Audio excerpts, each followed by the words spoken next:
한 주간 안녕하셨습니까? 예, 유대인들은 이 긴 인사를 딱 한마디로 하죠. 샬롬. 네, 한 주간 주 안에서 평안하셨습니까? 네, 이 시간은요. 창조 시대하고 족장 시대를 이어서 이제 출애굽 시대에 대해서 함께 나누도록 하겠습니다. 출애굽 시대는 이제 가장 간략하게 얘기하면 애굽에서의 출애굽과 시내 산에서 도착해서 하나님과 언약을 체결하고 또 언약 백성으로서 이스라엘 백성들이 앞으로 마땅히 살아야 될 규범에 대한 율법과 계명, 또 하나님의 성막과 또 제사장 법에 대해서 받을 때까지의 그 기간을 의미합니다. 자, 족장 시대의 마지막 족장인 요셉을 통해서 이스라엘은 그 가족은 애굽 땅으로 결국은 인도함을 받습니다. 그리고 430년간 대략 기간으로 한 400년간을 애굽 땅에 머물게 됩니다. 당시 애굽으로 이 야곱, 이스라엘의 가족을 인도하신 것은 하나님의 놀라운 섭리라고 볼 수 있죠. 왜냐하면은 이 한 족장의 가정이 큰 민족을 이루기 위해서는 세 가지 굉장히 중요한 조건이 필요합니다. 첫 번째, 오랜 시간이 이제 필요하겠죠. 얼마 되지 않는 이 족장의 작은 가정이 큰 민족까지 이제 번창하려면은 굉장히 많은 시간들이 이제 필요하고요. 두 번째는 안전한 보호가 절대적으로 필요하겠고요. 세 번째, 오랜 기간 동안 안전한 그런 보호를 받는 가운데서도 독립성을 유지해야만 그 이스라엘의 정체성을 유지할 수 있기 때문에 이런 조건들이 다 성립이 돼야만 하나님이 계획하신 큰 민족을 이룰 수 있게 되는데, 그럴 수 있는 가장 최적의 어떤 상황을 하나님께서는 예비하시고 당시 가장 초강대국인 애굽 땅으로, 그리고 우리가 알고 있는 대로 고센 땅, 또 람셋이라고 하는 특정한 지역에서 그들이 이제 자신들의 어떤 전통적인 본인들의 어떤 정체성을 유지하고 머물 수 있도록 하나님이 예비하신 거죠. 자, 그런데도 불구하고 400년은 좀 너무 길지 않는가? 그렇게 질문을 해볼 수 있어요. 물론 뭐 각자의 관점과 의견에 따라 다 분분할 수 있지만 가장 쉽게 얘기하면 때와 기간은요, 전적인 하나님의 주권입니다. 우리가 생각할 때는 지금이 맞는 때일 것 같고, 우리가 생각할 땐 너무 길고 좀 더 짧았으면 좋겠다, 물론 생각할 수 있지만 때와 어떤 기간에만큼은 전적으로 하나님이 그분의 완전하신 섭리에 따라 그분의 주권 가운데로 인도하십니다. 그러니까 우리는 결국 하나님의 이 섭리와 인도하심 안에서 때를 분별하고 하나님이 허락하신 기간에서 하나님이 원하시는 온전한 준비를 하는 것이 가장 지혜로운 믿음의 반응이라고 볼 수 있죠. 자, 그럼에도 불구하고 여기에는 이제 몇 가지 좀 구체적인 이유가 있습니다. 왜 하나님께서 이런 오랜 동안 이스라엘 민족을 이 애굽 땅에 이렇게 두셨는가? 거기에 대해서 굉장히 중요한 힌트가 되는 하나님의 섭리에 따른 사건이 나오는데요. 가나안 땅에 있는 영혼들을 긍휼히 여기시는 하나님의 뜻이 이 안에 있다라고 볼 수 있습니다. 창세기 15장 16절에 하나님이 아브라함에게 이렇게 얘기합니다. 이는 아모리 족속의 죄악이 아직 가득 차지 아니함이니라. 즉 아브라함을 하나님이 유브라데스 강을 건너 약속하신 가나안 땅에 그를 인도했음에도 불구하고 당장 그 땅을 주지 않고 오랜 기간이 있고 난 다음 그의 후손들에게 주는 이유에 대해서 얘기하는 것은 아직도 아모리 족속의 죄가 하나님이 이제 보는 관점에서 아직 차지 않았다. 그렇기 때문에 하나님은 그들을 아직도 포기하지 않고 인내하고 기다리시겠다라고 하는 하나님의 마음을 볼 수 있습니다. 여기에는 좀 우리가 우리 자신의 삶도 그렇고 성경 안의 사건을 통해서 배워야 할 굉장히 중요한 관점이 있는데요. 우리는 우리 문제만을 봅니다. 그러니까 여러분, 우리는 뭐 애를 안 써도 굉장히 자기중심적으로 내 문제, 내 어려움, 내 시간 여기에 갇혀서 생각하고 결정을 내릴 때가 많습니다. 그래서 때로는 그런 나 중심적인 시간 관점에서 뭔가 맞지 않는 하나님의 섭리와 인도하심을 볼 때마다 이제 불평을 하고 원망을 할 때가 있지만, 여러분, 하나님은 전체를 보십니다. 물론 유대인들을 통해서 제사장 나라를 삼아 많은 나라와 족속을 하나님께로 인도하시고자 하시는 큰 섭리에 그 백성을 택한 것은 맞지만, 하나님 그렇다고 해서 유대인만 사랑하지 않죠.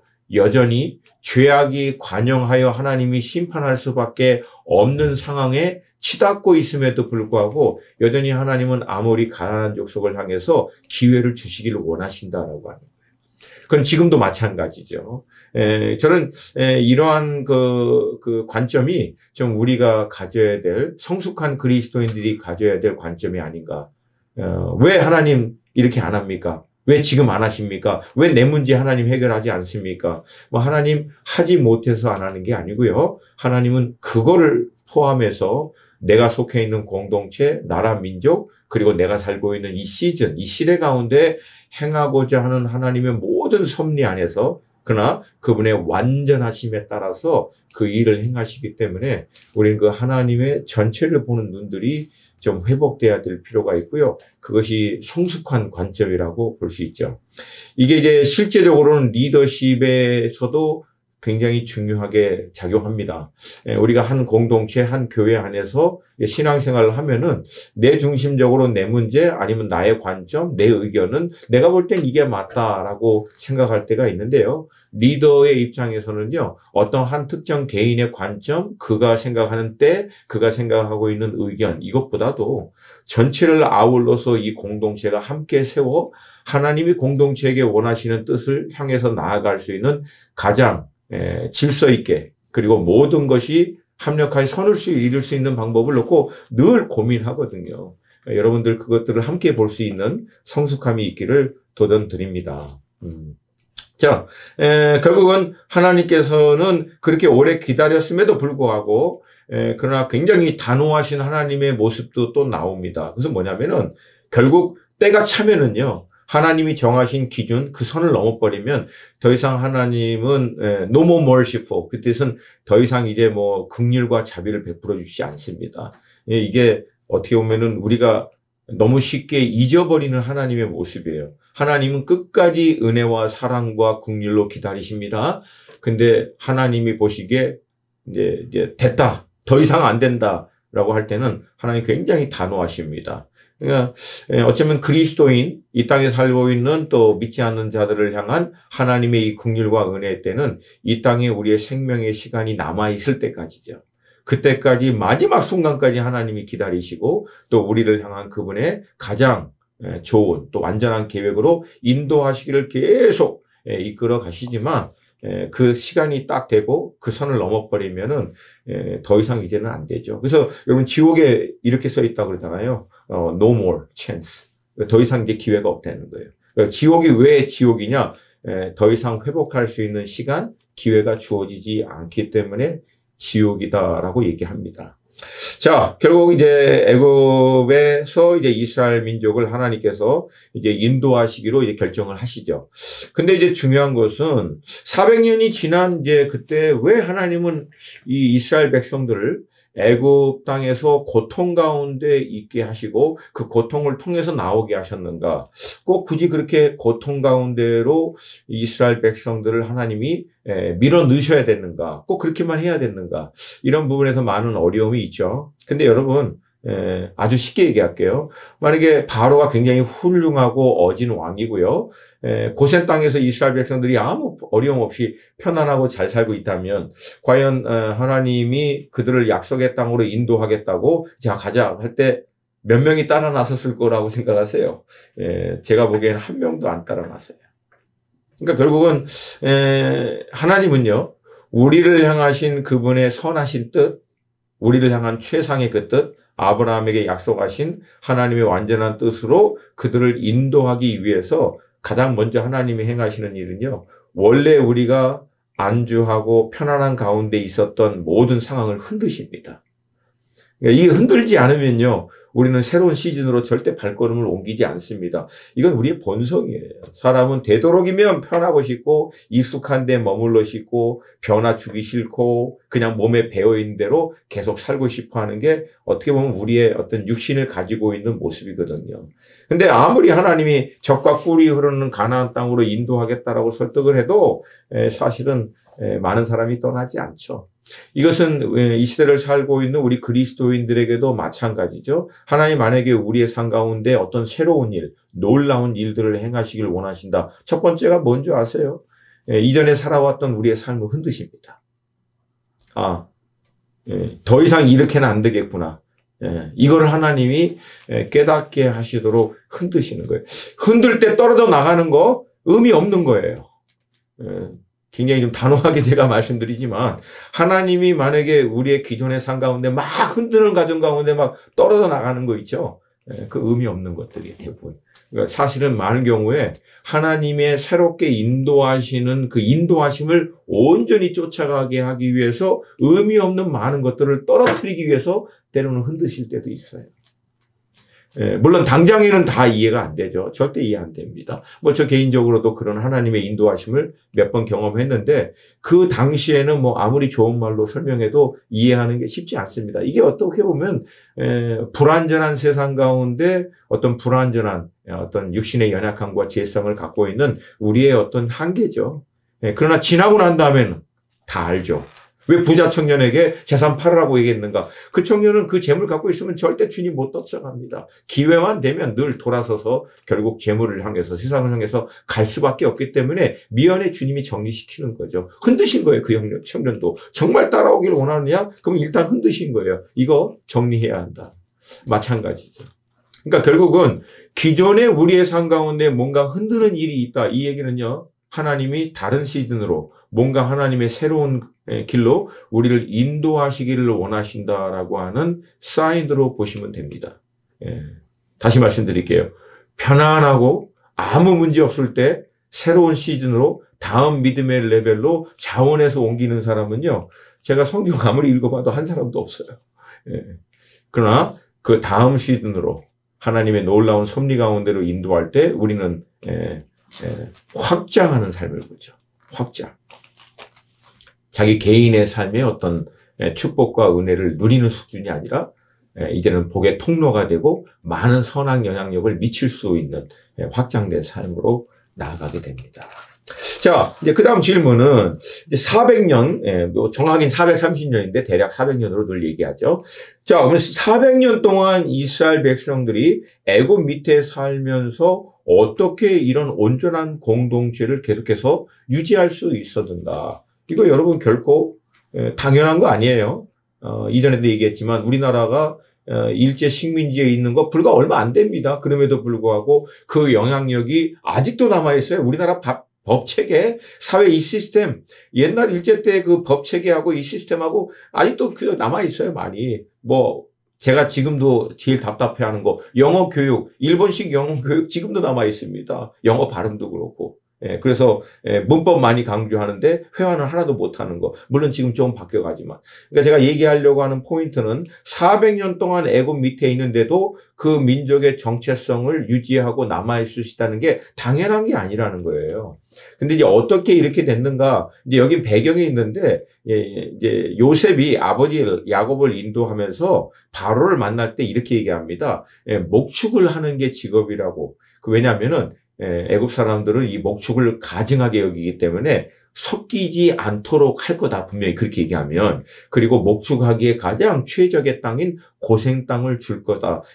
여러분, 요셉이 굉장히 똑똑한 사람이죠. 이거 미리 다 계산하고 가장 최적의 상황에 자기 이제 아버지 민족이 큰 민족을 이룰 때까지 머물러 있고 또 그들의 목축, 또 애굽인과 섞이지 않고 분리될 수 있도록 굉장히 지혜를 발휘한 거죠. 이건 어떻게 보면은 지혜라고 볼 수 있죠. 이제 그렇게 해서 고센 땅이라고 하는 구별된 장소에서 그들이 따로 애굽에서 분리돼서 머물 수 있게 된 거죠. 근데 두 번째는요, 조상 아브라함 때로부터 맺은 하나님의 언약에 따라 하나님이 그들이 하나님 말씀대로 큰 민족을 이룰 때까지 그들을 보호하신 하나님의 섭리가 그 안에 있다라고 볼 수 있죠.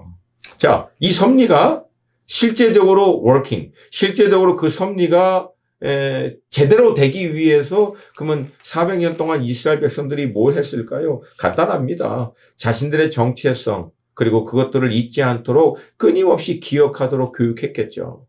여러분 이건 당연한 거죠. 400년이 지나고 난 다음에도 어떻게 그들이 야훼 하나님께 이름을 부르고 그분에게 도움을 구했는가. 그것은 제너레이션 투 제너레이션. 세대에서 계속해서 네가 누구인지, 지금 애굽에 있지만 너는 여기에 머물 자들이 아니라 하나님의 약속의 땅, 가나안 땅으로 갈 자고, 너희 조상은 유브라데 강 저 건너 하란 땅에서부터, 우르 땅에서부터 하나님의 특별한 섭리로 인도하셔서 이 가나안 땅으로 인도하고 애굽으로 오게 했지만, 우리가 정작 가야 하고 하나님이 기업으로 주실 땅은 저 가나안 땅이다. 정체성, 이거에 대한 교육을 통해서 그들이 끊임없이 기억하도록 훈련한 거죠. 여러분, 이 훈련이요, 사실은 애굽 밑에 있을 때만 아니라 우리가 잘 알고 있는 대로 AD 70년 로마의 디도 장군에 의해서 이스라엘 백성이 완전히 이스라엘이 나라가 없어졌잖아요. 그리고 1948년도 거의 2000년이 지나고 난 다음에 예루살렘에 다시금 돌아왔죠. 어떻게 이게 가능했는가? 근 2000년 동안 그들은 끊임없이 회당을 중심으로, 회당이 안 되는 곳에선 안식일을 기념하여 지키는 것을 중심으로 네가 누구인지, 그리고 너는 어디로 돌아가야 사는지 계속 교육하고 기억하도록 한 거예요. 이게 뭐 어마어마한 거죠. 결국 그걸 통해서 자신들의 정체성을 잊지 않고 자신들이 어디서부터 왔으며 결국 어디로 돌아가야 하는지를 기억할 수 있도록. 근데 여러분, 이건 이 시대를 살고 있는 우리 그리스도인들에게도 마찬가지죠. 정체성이 흔들리면요, 다 흔들립니다. 그리스도 예수 안에서 나는, 또 너는 누구인가, 이거를 끊임없이 가르치고, 너는 어디서부터 왔으며 결국 어디로 돌아가야 하는 자인가, 이거를 가르치는 것이 매우 중요하다라고. 자, 결국은 하나님께서는 이 오랜 놀라운 섭리와 또 이스라엘 백성들의 이런 교육들을 통해서 이제 하나님의 때에 그들을 결국은 인도하게 됩니다. 이스라엘 백성들이 하나님 앞에 막 부르짖었더니 하나님이 그들의 부르짖음을 듣고 아브라함에게 맺은 언약을 기억하였더라, 그렇게 얘기합니다. 자, 그리고 그것을 기억하신 하나님께서 이스라엘 백성들을 구원하기 위하여 놀랍게 역사하시는데, 그 역사하심이 사실은 굉장히 놀라운 거예요. 우리가 볼 때는 황당한. 뭐예요? 하나님이 뭐 어마어마한 군대를 일으켜서 이스라엘 백성들을 이끌어낸 것이 아니고요, 어린 아이, 갓난아기를 보내줍니다. 그 아기가 모세예요. 메시아를 위해서 막 간구했더니 하나님이 건장한 기름 부으심을 받은 하나님의 아들, 군대장관 같이 어마어마한 군대를 끌고 오시는 메시아가 아니라 마국간에서 태어나신 어린 아이 메시아를 보내주십니다. 그리고 그들을 준비하여 하나님의 놀라운 계획 가운데 동참하여 하나님의 뜻을 이루도록 하십니다. 그러니까 여러분, 하나님이 행하시는데요, 하나님이 어떻게 일을 행하시냐면은 반드시 사람을 준비하여 행하십니다. 그래서 여러분, 하나님이 새로운 일을 행할 때 하나님은요, 다른 거 하지 않습니다. 사람 준비시킵니다. 이제 이 영상이 이제 뭐 이후에 다른 분들이 볼 때하고는 약간 시간의 이해가 좀 틀릴 수 있겠지만, 지금은 이제 저희는 코로나라고 하는 뭐 인류 역사상 뭐 전례를 찾아볼 수 없는 전 세계 전체를 패스트, 흑사병하고도 차원이 다른 세계 전체를 막 뒤흔드는 이런 지금 시즌에 있는데, 뭐 코로나, 포스트 코로나 시대에 하나님이 이제 분명히 새로운 일을 행하실 거라고 믿습니다. 그러면 하나님이 행하시는 새로운 일을 위한 하나님의 첫 번째 스텝이 뭘까요? 사람 찾는 거예요. 그러면 그 사람은 언제 준비될까요? 지금 준비하셔야 돼요. 저는 그걸 믿어요. 그러니까 하나님이 새로운 일을 행하실 때 가장 먼저 행하시는 일은요, 사람 찾으시고요, 사람 준비시키는 일입니다. 자, 또 하나는 하나님께서 이제 고통 가운데 이제 부르짖으면 당장 좀 구원해 주시지, 왜 뭐 어린아이 보내가지고 그가 또 40년 동안 또 뭐 광야에서 이거, 그러니까 사실은 응답하시고 나서 하나님이 어린아이 보내주고 실질적으로 이스라엘 백성들을 애굽에서 구원해 내기까지 80년 걸립니다. 사실은. 그러니까 이건 뭐 우리들 관점에서는 그냥 그 전문 용어로 그냥 복장 터질 일이죠. 지금 죽겠는데 80년이 걸린 거예요. 근데 여러분, 여기에는 굉장히 놀라운 하나님의 섭리가 있죠. 왜? 지금 이제 고통 가운데 막 부르짖기 시작했다고 해요. 그러면 너무 막 불쌍하고 너무 안타까워서 하나님이 구원해 내면은 그 백성들이 막 그 하나님의 놀라운 은혜 가운데 막 감사하면서 가나안 땅으로 막 기쁨으로 갔을까요? 여러분, 80년이라고 하는 고통을 다 통과하고 난 다음에 구원받아도요, 가나안 땅까지 가는데 불평하고 원망하고 툭 하면 애국으로 돌아가자고 했던 사람들이 80년을 만약에 스킵했다고 생각해 보세요. 중간에 모세 아마 순교했을 거예요. 더 말도 하는 상황이 벌어졌겠죠. 그러니까 하나님 우리 아세요. 우리 아십니다. 그러니까 우리가 지금 고통 가운데 있어서 정말 어려운 가운데서 하나님 도와주셔야 됩니다. 이거 도와주시면 하나님 정말 저희들이 하나님 말씀에 따라 하나님의 놀라운 뜻에 따라 정말 쓰임받는 인생이 되기를 원합니다. 막 이렇게 부르짖으면 40일 작전 기도하면 40일 끝나는 날 하나님 놀랍게 섭리하셔서 우리를 좀 그 어려운 가운데서 내어주시면 좋을 것 같은데 내가 하나님이 꼭 그럴 것 같은데 안 그럴 때가 의외로 많죠. 왜 그러죠? 말씀드린 때예요. 하나님 우리 아세요. 그게 우리가 생각하는 대로 그렇게 우리가 잘 안 바뀌어요. 그래서 여러분 이 기한은 하나님께 맡기세요. 하나님 아세요. 우리를 누구보다도 잘 아셔서 우리가 어떤 과정을 통과해야만 준비되는지를 아시고 그 하나님의 섭리에 따라서 응답하시고 그때의 역사하십니다. 놀라운 것은 여러분 결국은 하나님께서 이 모세라고 하는 인물을 이스라엘 백성들의 기도를 듣고 준비하는데 왜 모세여야 하는가? 여기 놀라운 하나님의 섭리가 있죠. 애굽의 모든 교육과 문물을 이해하면서도 히브리인의 정체성을 갖고 있어서 애굽과 유대인 사이에서 그들을 중지하고 이끌어낼 수 있는 인물. 모세 아니고 누가 그걸 할 수 있겠어요?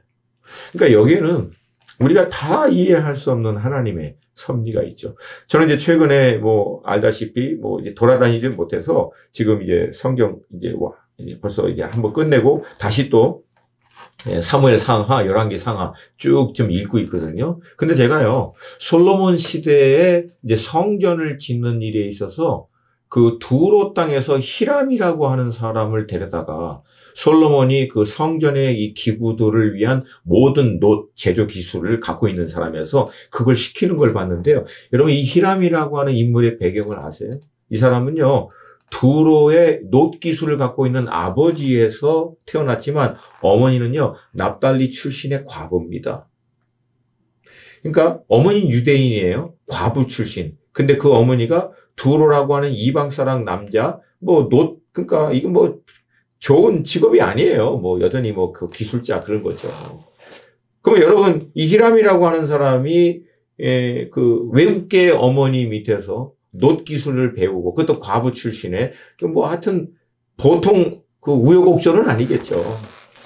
그리고 그 두로라고 하는 땅에서 살고 있을 때 이 아이가 갖고 있는 정체성, 그 과정에서의 아픔, 어려움, 여러분 이것은 우리가 충분히 상식적으로 이해할 수 있겠죠. 근데 이 아이가 결국은 이제 청년이 되고 아버지의 업을 이어서 그 놋 기술을 어떻게 보면 탁월하게 결국은 준비하고 근데 결국은 섭리가 어떻게 돼요?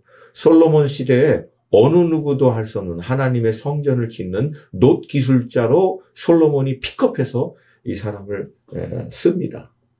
놀랍죠? 놋 기술을 가지려면 두로 출신이어야 돼요. 당시 그 기술이 그 지역에서 가장 발달됐기 때문에. 근데 성전을 짓는 일은 유대인 지역의 이스라엘의 배경을 이해해야만 가능합니다. 어머니가 이방 두로 땅에 살고 있지만 히람을 어떻게 교육했겠어요? 뻔해요, 여러분. 너에게는 유대인의 피가, 이스라엘의 피가 흐른다. 그러니까 결국 이 일을 위해서 하나님의 때 결국은 놀랍게 쓰임받는 거죠. 하나님은 지금도 그렇게 일을 행하시죠. 그러니까 저는요, 모든 어떤 하나님의 일, 사역의 관심을 주권은 하나님께 있고요. 하나님이 일을 행하시는 건 맞습니다. 근데 하나님이 그 시대 가운데, 시즌 가운데 하나님의 일을 행할 때는요, 키퍼슨들이 있어요. 저는 우리가 속한 공동체 안에서 이런 키퍼슨들이 일어날 수 있기를 주님의 이름으로 축복합니다. 예수님도 키퍼슨이죠. 그렇죠? 하나님과 사람 사이를 중지할 수 있는 인자이시면서도 하나님이신 분. 그거를 다 이해하기 위해서 30년을 우리와 똑같이 사셔서 인생들의 아픔, 그들의 모든 수고, 그 어려움, 그 고통을 다 이해하실 수 있는 분. 그러나 동시에 하나님의 마음을 또 이해할 수 있는 것. 여러분, 성경을 보다 보면은 하나님의 이런 완전한 섭리는요, 곳곳에 나와 있습니다. 하나님을 찬양할 수밖에 없죠. 그 동일하신 하나님이 지금도 우리의 삶 가운데 그 일을 행하시는 줄로 믿습니다. 여러분과 제가 그 하나님의 놀라운 섭리 안에 준비되어 또 우리 개개인을 향한 부르심에 그게 크건 작던 별로 안 중요해요. 우리를 향한 하나님의 그 계획을 이룰 수 있는 독특한 하나님의 디자인과 섭리에 따라 준비되어 쓰임받을 수 있기를 축복합니다. 자, 이제 모세가 준비가 됐죠. 때가 차서 하나님이 이 모세를 이제 보냈는데, 저는 개인적으로 이제 D.L. 무디 선생님이, 이 모세의 삶을 세 단계로 나눈 것을 이제 책을 통해서 봤는데요. 너무나 탁월해요. 영어로 얘기하면 이제, 모세의 첫 번째 40년은 somebody, 본인 자신이 뭔가 어떤 사람, 특별한 사람이라고 생각하는 시즌이고요. 두 번째는 이제 nobody, 아무것도 아니야, 자기가. 알고 보니까 광야에서, 그리고 세 번째는 마지막 4번째 God's body, 하나님의 사람. 특별한 사람이었다가 아무것도 아닌 사람에다가 마지막 40년은 하나님의 사람으로 쓰임받는 요 세 단계로 모세의 인생을 D.L. 무디 선생님이 이제 정리를 합니다. 첫 번째, somebody, 자기가 뭔가 특별한 사람이라고 생각할 때 모세는 열심을 가졌죠. 어떤 열정을 가지고 일을 행하는데 특징은 뭐예요? 하나님은 침묵하셨다는 거예요. 모세가 자신의 생각으로 열심을 내려고 할 때 하나님은 침묵하셨어요. 그러니까 결국 유대인으로 태어났지만 바로의 딸의 눈에 띄어서 40년 바로의 아들들하고 거의 왕자와 똑같이 생활을 하면서 그 당시에 가장 이제 발전된 어떤 교육을 받고 문명, 훈련들 다 받았겠죠. 얼마나 대단한 사람입니까? 근데 자신이 유대인인 걸 알았죠. 자신의 정체성을 깨닫고 그 민족에 대한 정체성을 깨닫고 난 다음 때가 딱 되자 자기가 뭔가 자기 민족을 위해서 해야겠다. 그동안 배웠던 교육, 문명, 어떤 자기가 당시에 이제 갖고 있었던 어떤 세력, 그걸 힘입어서 뭔가 막 이제 하려고 했겠죠. 근데 결국 그가 한 생각은 뭐예요? 애굽 사람 한 명을 돌로 쳐 죽인 거예요. 결국 뭔가 하겠다라고 했는데 고작 한 것은 그거 하나라는 거예요. 그리고 나서 이제 생명의 위협을 받고 결국은 광야로 도망을 가게 되죠. 이 배경에 대해서 많은 분들이 질문을 합니다. 아니, 왕자인데 애굽 만약에 그 오피셜, 그러니까 애굽의 그냥 밑에 있는 그런 리더십 한 명 죽였다고 해도 어떻게 생명의 위협을 느껴서 바로가 죽이려고 하는가? 역사학자들은 당시 이제 애굽 안에 이제 차세대 왕에 대한 어떤 그런 왕권 쟁탈전, 이거는 어느 왕조에도 늘 있었죠. 근데 이제 모르겠어요. 정확한 건 아무도 모르죠. 근데 모세가 어느 정도 그 위협적인 위치, 영향력을 미치는 단계까지 이르지 않았는가. 그래서 결국 이제 바로의 눈에 정당한 합법적인 방법으로 모세를 제거할 수 있는 비밀을 쫙 찾고 있었는데, 모세가 애굽 사람인데 애굽 사람을 죽인 거예요. 그것도 히브리 사람을 위해서 빌미가 될 수 있죠. 그러니까 결국은 할 수 없이 생명의 위협을 느끼고 광야로, 그러니까 결국 왕권 쟁탈전에서 이제 밀려서 광야로 나간 거라고 볼 수 있죠. 이거는 이제 어떤 영적인 관점보다도 실제적인 역사학적 관점에서의 해석이고요. 추정이에요. 어느 것은 정확하게 모릅니다. 물론 하나님의 섭리에 의해서 결국은 몰렸다고, 광야로 내몰렸다라고 볼 수 있고요. 결국 그렇게 해서 이제 광야로 나갑니다. 여러분 잘 보세요. 자기 열심으로, 자기 생각으로 자기가 무엇인가를 하겠다라고 할 때는요, 하나님이 모세에게 나타나시지 않았습니다. 그러니까 우리가 이제 은혜 받고 뭔가 좀 기도하면서 막 불도 받고 뭔가 좀 주님을 위해서 막 하겠다라고 막 가슴이 뜨겁고 그러면은 뭔가 좀 내가 할 수 있는 게 뭐가 있을까? 그리고 막 자신감 충만해서 뭐든지 맡겨주면 막 하고 할 수 있다라고 막 충만할 때, 의외로 하나님은 우리 가운데 나타나시고 말씀하시고 인도하지 않을 때가 많아요. 여러분, 하나님의 사람은요, self-confidence, 자신감으로 일하는 게 아니고요, boldness, 담대함으로 일합니다. 자신감과 담대함의 차이는 자신감은 자신의 실력, 능력으로 충만한 거예요. 그래서 할 수 있다. 근데 담대함은요, 주님이 함께 하십니다. 주님이 역사하시면 할 수 있습니다. 여기서 오는 거예요. 이거 근본적으로 틀리죠. 그래서 저는 여러분들이 자신감이 아니라 담대함으로, 주님이 함께 하시면, 주님이 나를 통해서 역사하시면 할 수 있습니다. 이것으로 준비될 수 있기를 두둔드립니다. 근데 그렇게 되기 위해서 하나님은 모세를 결국은 이제 40년의 애굽에서부터 이제 광야로 내모으셨죠. 광야에 이제 간 거예요. 내쫓겨서 알다시피 이제 장인 이드로 집에서 얹혀 사는 거예요. 처가살이 하면서 장인 이제 양치는 거예요. 그러니까 장인이 경영하고 있는 자그마한 슈퍼마켓에서 이제 막 박스 나르고 그런 일 하는 거예요. 처갓집에 살면서 마음이 쉽진 않았겠죠.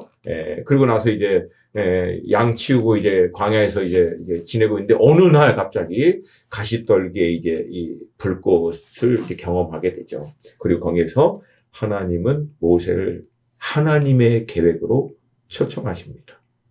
그러니까 모세가 결국은 아무것도 아니다. 나는 아무것도 할 수 있는 게 없구나라고 깨닫는 그 순간 하나님은 모세를 하나님의 계획으로 인도하십니다.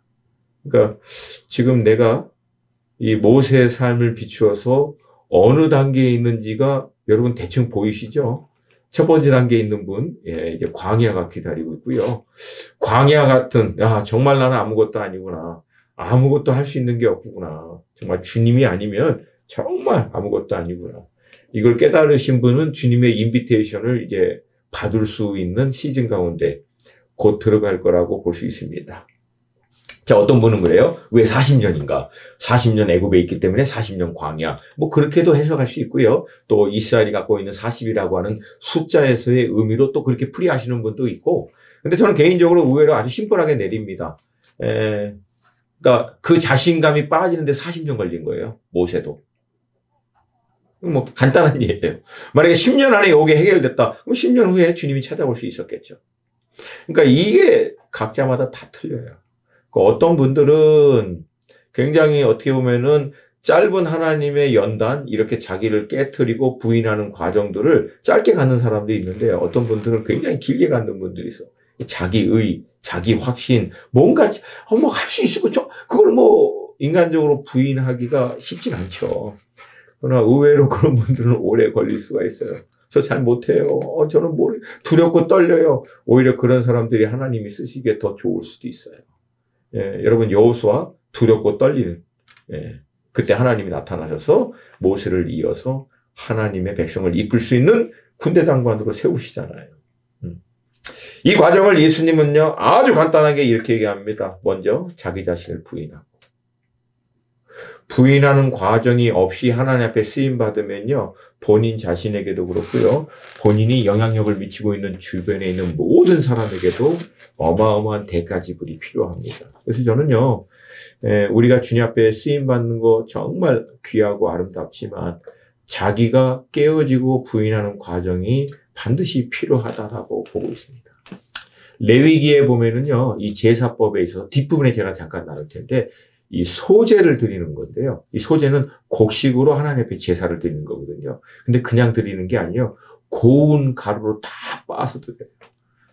결국 제가 그거를 묵상하다 뭘 깨달았냐면 고운 가루로 곡식을 빻려면 일단 볶아야 돼요. 계속 볶으죠. 그 다음에 다 빠져. 완전히 없어지도록. 곡식의 원래 모습이 없도록. 결국은 우리가 소제와 같이 준비돼야만 하나님이 흠양할 수 있는 소제, 빵으로, 떡으로 온전한 제사로 우리 자신을 드릴 수 있게 되지 않겠는가. 쉽진 않아요. 물론 쉽지 않습니다. 이거는 뭐 어느 누구에게도 쉽지 않습니다. 그러나 부인되어진 만큼 하나님이 우리를 통해서 역사할 수 있는 줄로 믿습니다. 그러니까 하나님이 우리를 본격적으로 쓰시기를 원하고 우리를 준비하기를 원한다. 그럼 반드시 저와 여러분들이 통과해야 하는 것이 있고요. 그것은 광야입니다. 광야에서의 주고자 하는 핵심은 자기 부인이에요. 내 의견, 내 경험, 내가 갖고 있던 실력, 갖고 있던 자신감, 뭔가 나만의 확신, 이것들을 다 하나님 깨트리는 과정들이죠. 선교사님들도 처음에 이 과정들을 통과하시죠. 사역자들도 마찬가지고요. 어느 누구도 예외가 아니죠. 자, 그리고 이 단계가 딱 끝났을 때 하나님은 가시떨기에서 모세에게 하나님 자신을 나타내어 주세요. 그리고 하나님의 계획에 모세를 초청하십니다. 모세가 갖고 있는 계획을 하나님이 지지해 주는 게 아니고요. 하나님이 갖고 있는 계획에 모세를 초청하는 거예요.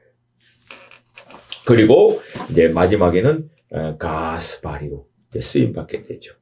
모세가 순종하고 하나님은 역사하는 거죠. 결국 하나님께서는 이런 놀라운 일들을 이제 행하시는데 여기의 핵심은 이겁니다. 그러니까 여러분 우리가 뭔가 하나님을 향해서 우리의 삶을 구별하여 드려 하나님이 기뻐하시는 일에 쓰임받기를 원할 때 내가 하나님을 위해서 무엇을 할 수 있는가? 죄송해요. 아직 멀었어요, 이거는. 내가 하나님을 위해서 무엇을 할 수 있는지가 아니에요.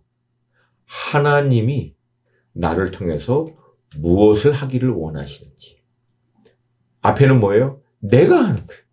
내가 하나님을 위해서. 내가 뭘 할 수 있지? 이 사람은요, 내가 할 수 있는 걸 찾아요. 내가. 물론 이게 어느 관점에서는 또 맞는 말일 수도 있지만, 큰 하나님의 섭리에 있어서는 접근 방식이, 접근하는 태도가 완전히 다르죠. 내가 하나님을 위해서 하는 게 아니고요. 하나님이 나를 통해서 그분의 뜻을 이루시는 거예요. 그게 하나님의 사람으로서 쓰임받는 방법이죠. 그래서 여러분, 기도하실 때 가장 간단한 질문이 있잖아요. 주님 무엇을 원하십니까? 그걸 히브리 말로 히네니 그러죠. 말씀하십시오. 무슨 말씀이든 순종하겠습니다. 준비가 됐습니다. 주님 말씀하세요. 그럴 수 있는 여러분과 제가 되기를 원합니다. 여러분 그래서 애굽 땅에서 또 이스라엘 백성들을 인도하는 그 모세의 삶을 보면은요. 모세가 행한 것 같지만 아니에요. 하나님이 모세에게 말한 대로 모세는 한 거예요, 그냥. 모세가 기적을 일으킨 게 아니라 모세는 하나님이 정확하게 얘기해 준 말로 손 들으라 할 때 들고 그냥 그 명하라 할 때 명하고 그냥 그것뿐이 한 게 없어요. 그냥 그렇게 순종했더니 하나님이 그 순종을 통해서 역사하신 거죠. 그러니까 결국은 우리는 뭐예요? 우리는 순종하고 하나님은 역사하십니다. 우리는 순종하고 하나님은 역사하십니다. 근데 순종하기 위한 조건은 뭐예요? 하나님이 무엇을 말씀하시는지를 정확하게 들어야 되죠. 하나님이 무엇을 원하시는지를 정확히 알아야 되죠. 여러분 순종은 그냥 하고 싶다고 해서 되는 게 아니에요. 무엇을 원하는지를 모르는 분이 순종을 어떻게 합니까? 이거는 뭐 말장난이 아니에요. 많은 분들이 이 부분에서 굉장히 많이 실수를 합니다. 그러니까 뭔가 하면 그냥 그게 순종이라고. 아니에요. 하나님이 원하시는 것을 정확하게 해야 그게 순종이죠. 근데 하나님이 원하시는 바를 정확히 알기 위해서는 뭐예요? 자기 부인하고 하나님께 집중돼야 되죠. 그 훈련을 가장 잘할 수 있는 것이 묵상이에요. 큐티. 우리 지금 날마다 정해진 본문을 통해서 어떻게 자기 생각, 자기 계획, 자기 관점 다 내려놓고 기록된 하나님의 말씀을 반복해서 소리내어 읽고 곰곰이 생각하면서 지금 주님이 뭘 말씀하시는지를 집중하는 훈련. 이 묵상이 그 훈련을 시키는데 굉장히 중요합니다. 그런 훈련이 되어 있는 사람은요, 어떤 사건, 문제, 예배 가운데, 말씀 가운데, 찬양 가운데서도 주님이 뭘 말씀하시려고 하는지, 주님이 뭘 지금 인도하시는지를 들을 수 있는, 그것을 받아들일 수 있는 태도와 준비가 훈련 가운데 돼가는 거예요. 그러니까 단순히 묵상은요, 하나님이 뭔가 오늘 적용할 애플리케이션 받는 그런 차원이 아니라요, 하나님께 집중하고 하나님이 원하시는 뜻을 듣고 순종할 수 있는 태도, 그런 마음을 키워주는 훈련의 과정이에요. 굉장히 중요합니다. 이거 안 되는 분이 다른 거 된다. 저는 절대 그렇게 보지 않습니다. 그 불가능해요, 사실. 그러니까 저는 여러분들이 그런 말씀을 오랫동안 그렇게 배우고 또 묵상하고 머물고 집중하는 훈련을 통해서 하나님의 의중과 뜻을 잘 분별하여 그 뜻에 순종함으로 순종을 통하여 하나님이 할 수 있는 모세는 한 거 뭐예요? 애굽 사람 돌치는 거. 수준 자체가 틀리죠. 그러면 나중에 모세가 할 수 있는 게 기껏이 무엇일까요? 애굽 사람의 핍박받는 이스라엘의 어떤 대변이 돼서 핍박 조금 덜 받게 하는 거? 아마 애굽의 왕자였던 모세가 할 수 있는 최대한의 그가 할 수 있는 수준은 어쩌면 애굽과 이스라엘의 중재에서 그나마 핍박을 좀 덜 받고 고기라도 그냥 빵이라도 하나 좀 더 먹고 편안하게 살 수 있도록 어떤 뭐랄까요? 지금 우리식으로 표현하면은 그 국민보험 같은 거 그런 거 잘 해주는 거 여러분 그 수준 안 됩니다.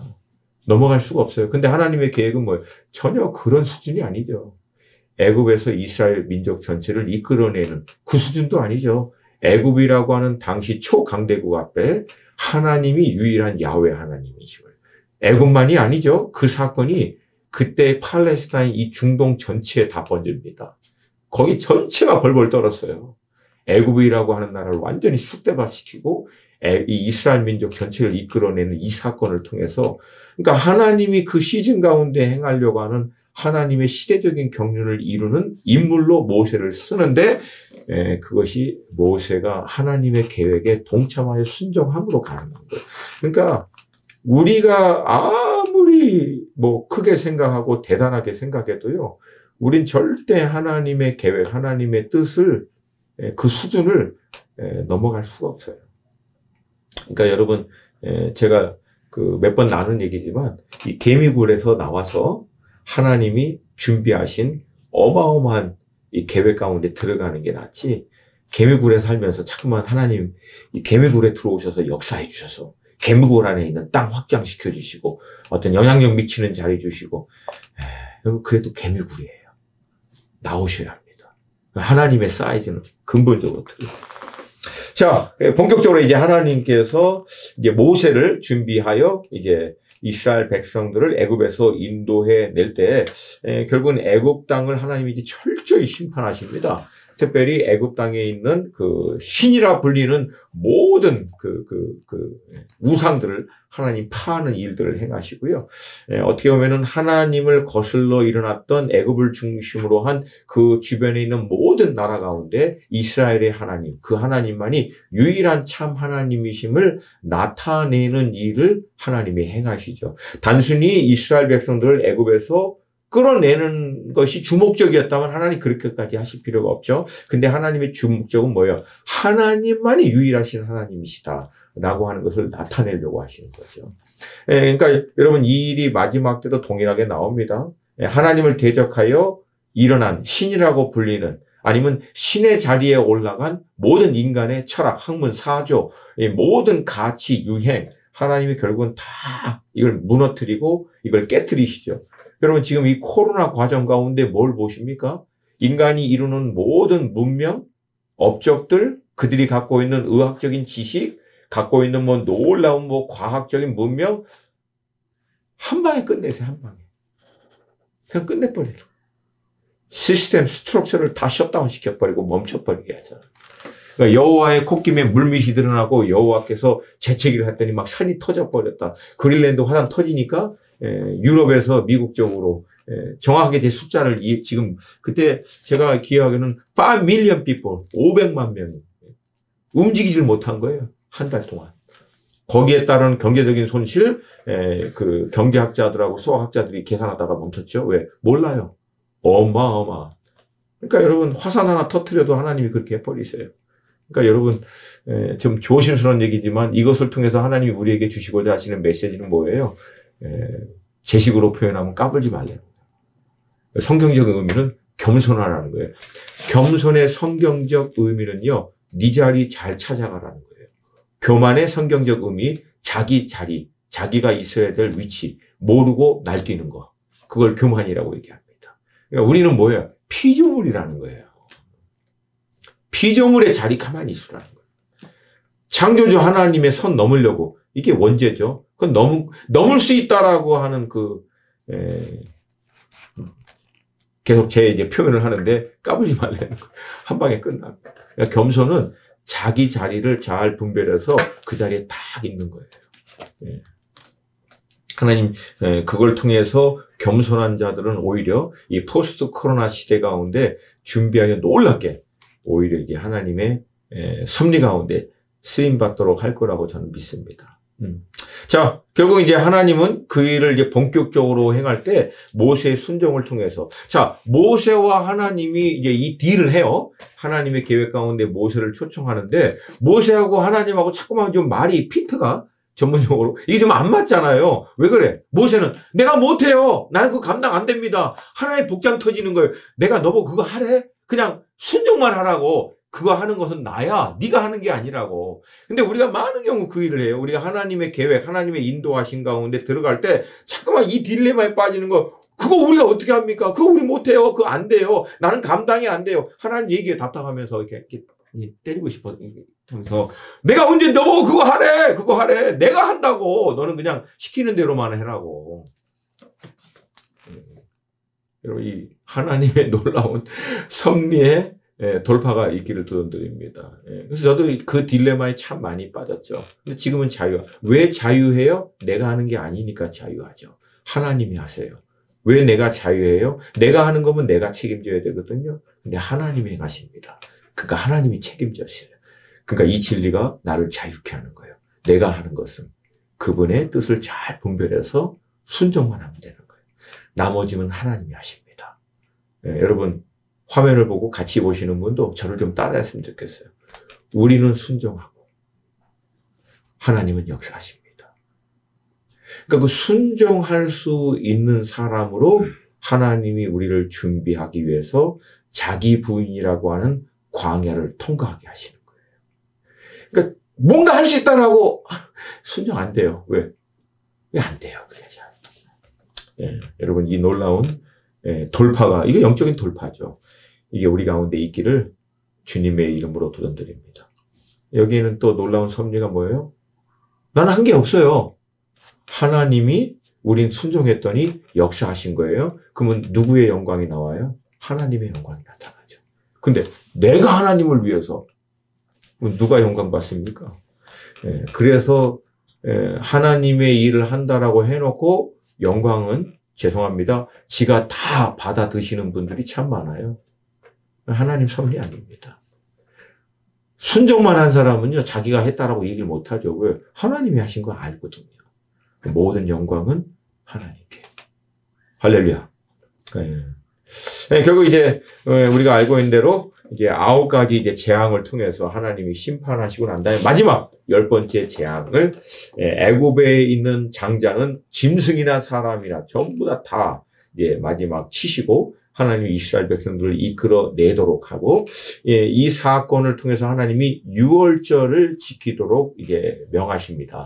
자, 이 유월절의 배경은 알다시피 애굽에 있는 모든 장자들, 짐승이든 사람이든 그 첫째 것을 하나님 다 심판할 때 문설주의 어린 양의 피를 바르면 죽음이 그 문을 바른 그 집에서 넘어간다 이 뜻이거든요. 근데 여러분, 문설주 저 몰라요. 무슨 말인지 잘 몰라가지고 영어로 보니까 좀 쉽더라고요. side and top of the door frame. 문 틀에서 위쪽하고 옆에 여기 바르라는 거예요. 그러면 여러분, 재밌는 표현이에요. 그럼 이제 어린 양을 이 피를 이제 문설주 여기 이 틀에서 위쪽하고 옆에, 양옆에를 바르라고 하면은요, 그 여러분 다 똑같이 발랐을까요? 아니에요. 다 틀렸을 거예요. 어떤 사람은 사이드 찍어가지고 뭐, 조금 이렇게 바르고, 어떤 사람은 어떻게 막 뿌렸을 거야. 막, 바르라고 하니까. 어떤 사람은 막 소극적인 사람은 조금 이렇게 바르고. 근데 여러분 중요한 것은 뿌렸든지, 조금 발랐든지, 핵심은 뭐예요? 바른 문은 다 넘어가는 거예요. 그러니까 여러분, 우리가 예수 그리스도의 보혈을 믿고, 주님을 영접하는 사건에서도 똑같은 양상이 나옵니다. 누구는 막 울고 난리 나면서 막 영접한 사람도 있고요. 어떤 사람은 잘 모르겠어. 근데 뭔가 여기 있는 것 같아. 뭔가 이게 맞는 것 같아. 그럼 믿음으로 결단하고 싶어. 그래서 예수님을 마음에 믿고 입으로 시인하여 구원에 이르는 사건이 있지만 막 대굴대굴 굴르고 막 회개하고 하는 사람, 저 사람은 진짜 같은데 나는 가짜 같아. 아니에요, 여러분. 살짝 발랐던 뿌렸던 상관없어요. 피가 있으면 구원받는 거예요. 그 보혈의 피, 그 공로를 정말 믿는 사람은요, 그 보혈의 능력으로 죄와 사망에서부터 자유케 되었음을 믿습니다. 그래서 여러분, 그 확신을 가지시기를 도전드립니다. 말씀드린 대로 이 어린 양의 피로 문설주를 바른 사건은 이후에 우리의 모든 죄를 위하여 십자가의 대속의 제물로 피 흘리신 예수 그리스도의 예표죠. 이 예수 그리스도의 사건을 마음으로 믿고 입으로 시인할 때 그 예수님이 우리의 구주와 주인이 되는과 동시에 우린 영원한 심판, 죄와 사망에서부터 자유케 되는, 그래서 의롭다 한 하나님의 구원받은 자녀가 될 수 있습니다. 할렐루야. 놀라운 하나님의 섭리죠. 왜 어린 양을 바르게 했을까요? 하나님의 어린 양, 예표죠. 야, 이제 이렇게 해서 어떻게 보면 이제 애굽을 완전히 거의 이제 쑥대 밭을 만들어 놓고 이제 이스라엘 백성들은 막 찬양하고 막 나옵니다. 그렇게 나올 때 하나님이 불기둥으로 인도해 주시고 구름 기둥으로도 인도해 주시고 홍해에 딱 가로막고 뒤에서 또 애국 군대 오실 때는 이것도 하나님의 섭리죠. 앞에도 막혔고 뒤에는 죽이려고 따라오는 하나님 왜 이러십니까? 걱정하지 마세요. 하나님 다 계획이 있으십니다.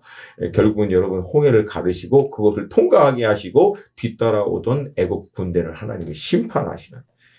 그 이후에 이스라엘 백성들을 하나님 막 찬양하죠. 어마어마한 사건들을 다 경험합니다. 근데 이스라엘 백성들이 그렇게 나와서 시내 산으로 향하다가 전혀 예기치 못한 이제 복병을 만납니다. 그게 바로 아말렉 군대죠. 이 아말렉을 르비딤, 그래서 애굽에서 나와서 시내 산으로 내려가다가 그 중간에서 만나게 됩니다. 이 아말렉은요, 에서의 이제 손자로서 아마 이 르비딤을 중심으로 해서 어느 정도 이제 다른 이제 그 족속들과 피 튀기는 아마 전쟁을 수없이 반복하면서 결국 거기를 이제 정착했던 그런 이제 족속인 것 같은데요. 여러분 그렇게 되기까지 이 족속은 얼마나 많은 전쟁을 치렀을까요? 그러니까 이 사람들이 얼마만큼 준비됐는지는 굳이 설명하지 않아도 됩니다. 근데 그거와 반대로 이스라엘 백성들은 430년 동안 노예 생활하다가 나올 때 물론 출애굽기 12장 41절에서 여호와의 군대 그렇게 표현했지만 사실 그 군대의 모습은 어떤 군대일까요? 오합지졸이에요. 모세가 이제 하나님의 산에 올라가서 기도하고 있을 때 여호수아가 이제 군대를 택해서 나갔지만 여러분 칼 누가 들고 있어요? 아마 여호수아 한 명은 들고 있었을까? 그리고 몇 명 가지고 있었던 몇 명? 나머지는 뭐 들었을까요? 막 짱돌, 막가지, 곡괭이 모르겠어요. 그러나 군대로서의 온전한 모습을 갖추지 못했을 거라고 하는 것은 상식적으로 우리가 알 수 있는 그런 모습이라고 볼 수 있어요. 그럼에도 불구하고 이제 싸움이 본격적으로 시작되자 어떻게 합니까? 모세는 아론과 홀을 딱 데리고 하나님의 산에 올라가서 딱 손을 들고 이제 기도하면서 여호수아에게 백성 중에서 택하여 아말렉과 싸우라고 딱 명합니다. 여러분 모세가 하나님의 산에서 딱 손을 들고 있는 것을 이스라엘 백성들이 딱 보면서 아말렉 군대와 싸울 때 아마 어쩌면 마음 가운데 확신이 있었을 거예요. 와, 모세가 어떤 사람입니까?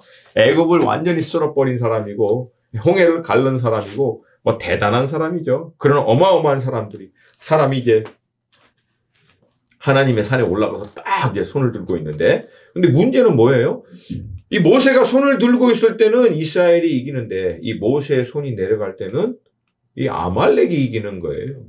이 사건이 정확하게 뭘 얘기합니까?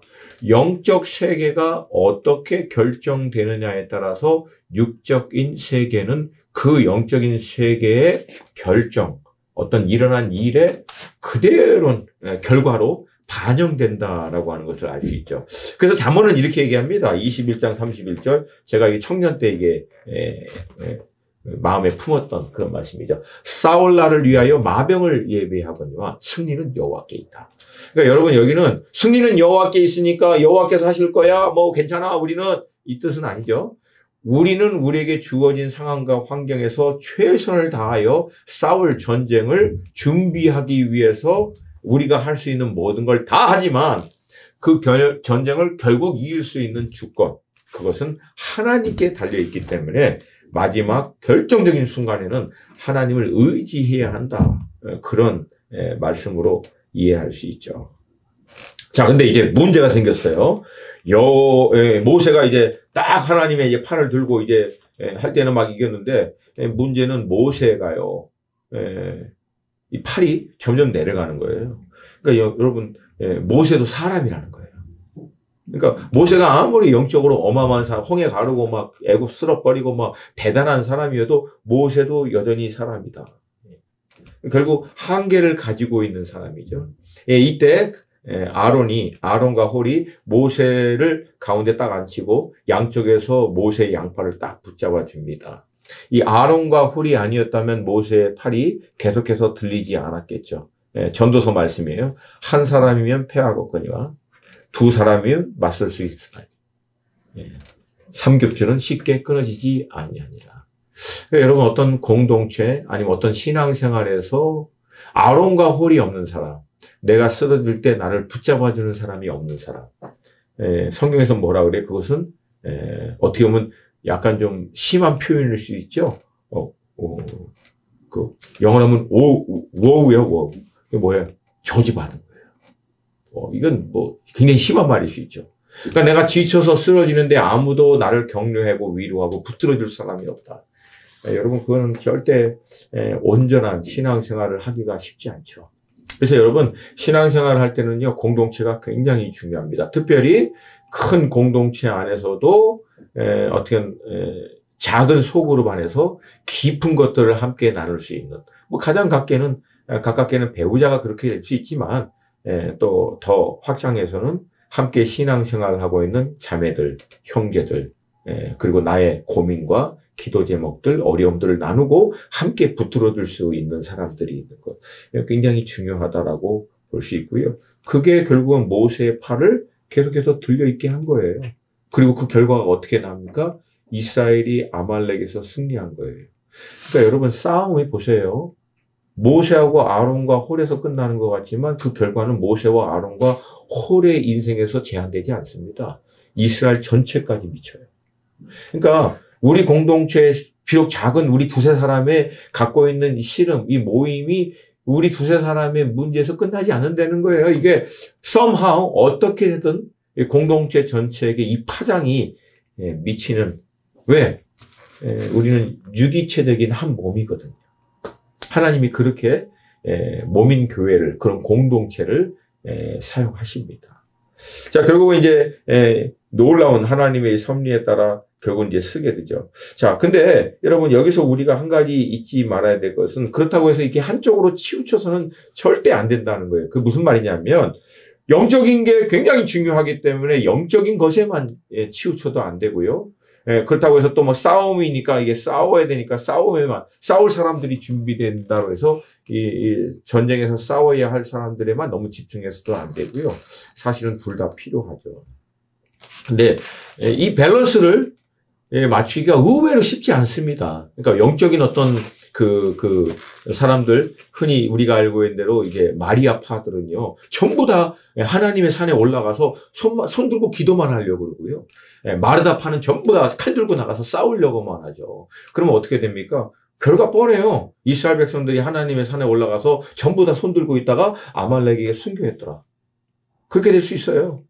그리고 다른 판은 어떻게 해요? 이스라엘 백성이 자기 힘으로 전쟁에 나가서 아말렉과 싸우려다가 전부 다 나가서 싸우기만 하다가 결국은 힘이 딸려서 끝났을 수도 있죠. 둘 다가 필요하다라고 하는 거예요. 그러니까 저는 개인적으로 어떤 걸 경험했냐면요. 산에 올라가서 기도하는 것도 필요하지만 때로는 칼 들고 전쟁터에 나가서 싸우는 사람도 그 일도 필요하다. 이걸 제가 굉장히 깨달았던 그 사건이 있었어요.